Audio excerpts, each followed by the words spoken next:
तुझे भरोसा नहीं ना, तो फिर जा अपने कमरे में जाकर देख। तेरे पलंग के नीचे तुझे तेरी माँ की हड्डियां मिलेंगी।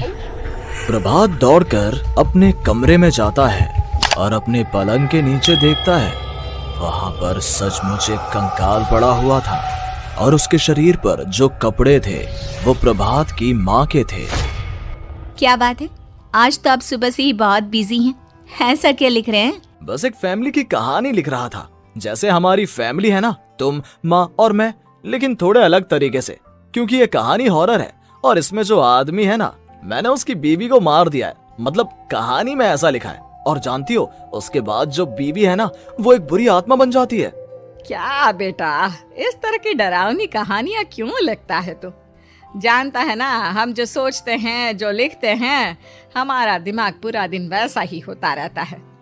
माँ, परेशान होने वाली क्या बात है? राइटर हूँ मैं, मेरा तो काम है कहानियां लिखना। और वैसे भी ये सिर्फ एक कहानी है माँ, कोई सच नहीं है। उसके बाद कुछ दिन बीत जाते हैं। एक रात प्रभात को अपने ऑफिस से लौटने में देरी हो जाती है। रात के लगभग 12 बजे हुए थे। प्रभात जैसे ही अपने घर पहुंचता है, उसने देखा कि उसकी पत्नी दुर्गा डाइनिंग टेबल पर उसका इंतजार कर रही है।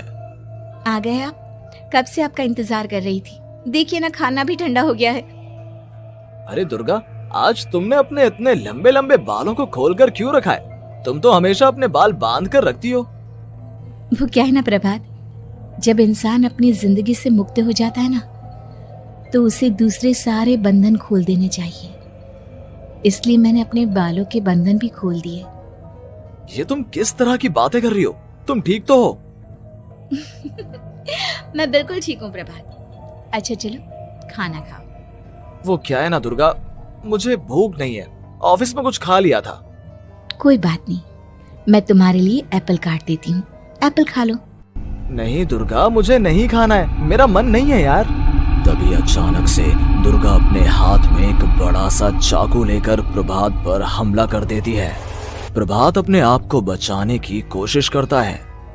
आज मैं तुझे नहीं छोड़ूंगी, तुझे अपने साथ लेकर जाऊंगी अपनी दुनिया में। ये क्या बोल रही हो तुम? तुम्हारा दिमाग खराब हो गया है। आखिर तुम हो कौन? दुर्गा अपनी गर्दन टेढ़ी करते हुए बोलती है। मैं दुर्गा हूँ, तुम्हारी पत्नी।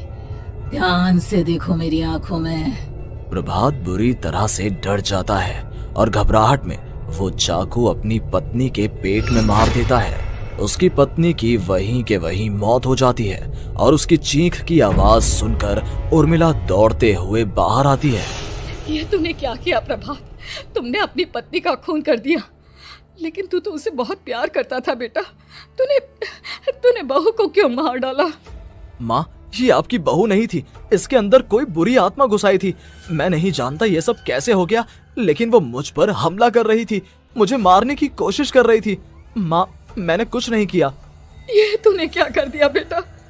दुर्गा ने मुझे कहा था कि वो तेरी कहानी के उस कैरेक्टर की तरह एक्टिंग करके तुझे डराने की कोशिश करेगी।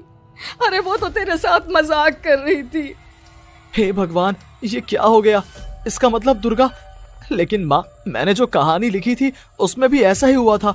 उस औरत ने अपने पति के साथ मजाक किया और गलती से उसके पति ने उसके पेट में चाकू मार दिया। मेरी कहानी सच कैसे हो सकती है? माँ, मुझे बहुत डर लग रहा है। अब ये सोच, दुर्गा की लाश का क्या करें हम? अगर गलती से भी ये बात बाहर फैल गई ना, तो तुझे पूरी जिंदगी जेल की सलाखों के पीछे रहना पड़ेगा। एक काम करते हैं माँ, हम घर के पीछे वाले बगीचे में उसकी लाश को दबा देते हैं।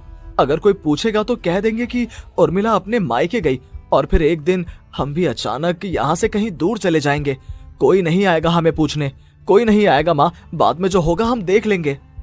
प्रभात अपनी माँ उर्मिला की मदद से दुर्गा की लाश को अपने घर के बगीचे में गाड़ देता है। कुछ दिन तो ऐसे ही बीत जाते हैं, लेकिन एक दिन अचानक रसोई से आ रही कुछ आवाजें सुनकर प्रभात की नींद खुलती है। प्रभात ने देखा कि वहां पर एक लंबे बालों वाली औरत दूसरी तरफ चेहरा करके खड़ी हुई थी।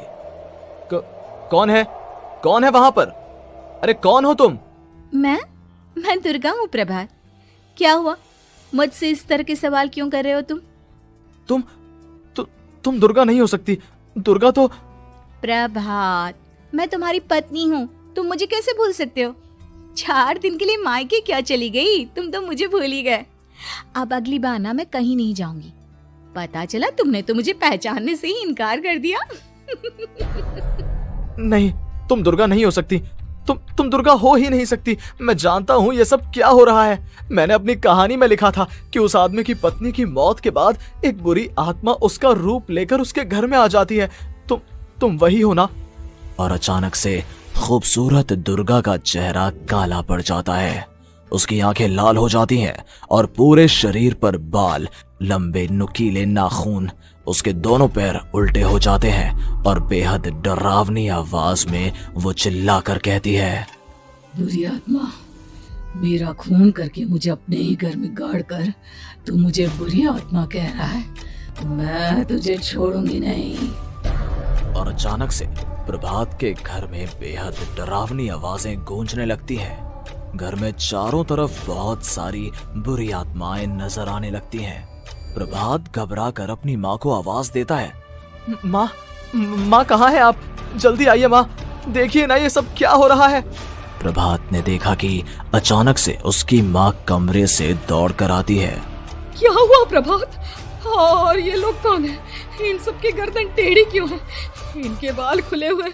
हाँ प्रभात, ये सब लोग तो मुझे मरे हुए नजर आ रहे हैं। हाँ माँ, ये सब लोग मरे हुए ही हैं और ये ठीक वैसा ही हो रहा है जैसा मेरी कहानी में हुआ था। लेकिन मेरी कहानी के हिसाब से तो आप भी। अचानक से उर्मिला का रूप बदल जाता है। वो भी एक डरावने साए की तरह बन जाती है और बेहद डरावनी आवाज में चिल्ला चिल्ला कर कहती है, मर गई तेरी माँ। जानता है, कल रात जब तू सो रहा था ना, तो मैंने उसके शरीर का सारा खून पी लिया।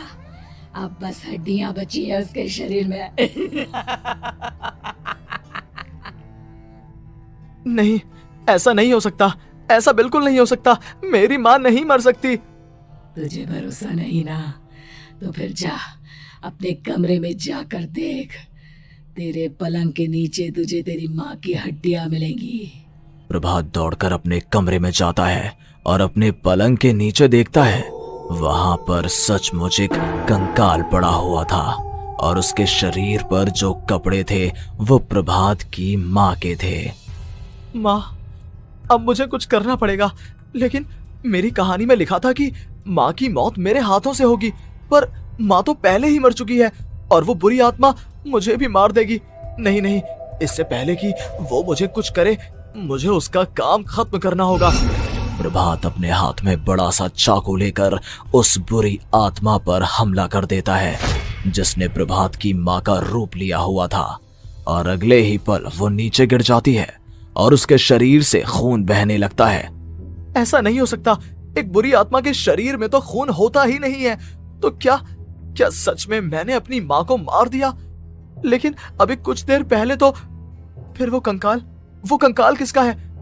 और ये कौन है? मैं पागल हो जाऊंगा। और अपनी माँ की लाश, इसका मैं क्या करूं? लोग पूछेंगे तो मैं क्या जवाब दूंगा? तभी वहां पर दुर्गा का रूप लेकर जो आत्मा थी उसने प्रभात से कहा, गाड़ दे अपनी माँ को ले जाकर उसी जगह जहाँ तूने मेरा खून करके मुझे गाड़ दिया था। जा, चला जा। घबराया हुआ प्रभात पागलों की तरह अपनी माँ की लाश को लेकर बगीचे में गाड़ देता है। प्रभात की हालत पागलों जैसी हो जाती है। वो अपने आप को अपने घर में बंद कर लेता है। कहानी के हिसाब से तो आगे ये हुआ था कि कहानी लिखने वाले ने उन बुरी आत्माओं से डरकर आत्महत्या कर ली थी। तो क्या मैं भी मर जाऊंगा? क्या मैं भी आत्महत्या कर लूंगा? एक काम करता हूँ, मैं अपनी कहानी का अंत बदल देता हूँ। हाँ, ये मैंने पहले क्यों नहीं सोचा। मैं लिख दूंगा कि कहानी को लिखने वाला आत्महत्या नहीं करता, बल्कि कहीं दूर जाकर नए सिरे से अपनी जिंदगी शुरू करता है। यही सोचकर प्रभात ने अपनी लिखी हुई कहानी को बाहर निकाला और उसे पढ़ना शुरू किया। ये देखकर वो हैरान रह गया कि कहानी का क्लाइमैक्स तो किसी ने पहले ही बदल दिया था। ये क्या? इसमें तो लिखा हुआ है कि आखिर में उस लेखक की पत्नी और माँ दोनों बगीचे में जिंदा दफन थे। बुरी आत्माओं ने उनको कैद करके रखा था और वो लेखक अपनी माँ और पत्नी दोनों को जिंदा बाहर निकाल लेता है। लेकिन लेकिन ये सब लिख किसने दिया? प्रभात दौड़कर बगीचे में जाता है और वहां पर खुदाई करना शुरू कर देता है। प्रभात देखता है कि वहां पर लकड़ी के 2 बड़े संदूक हैं और उनके अंदर से आवाजें आ रही हैं।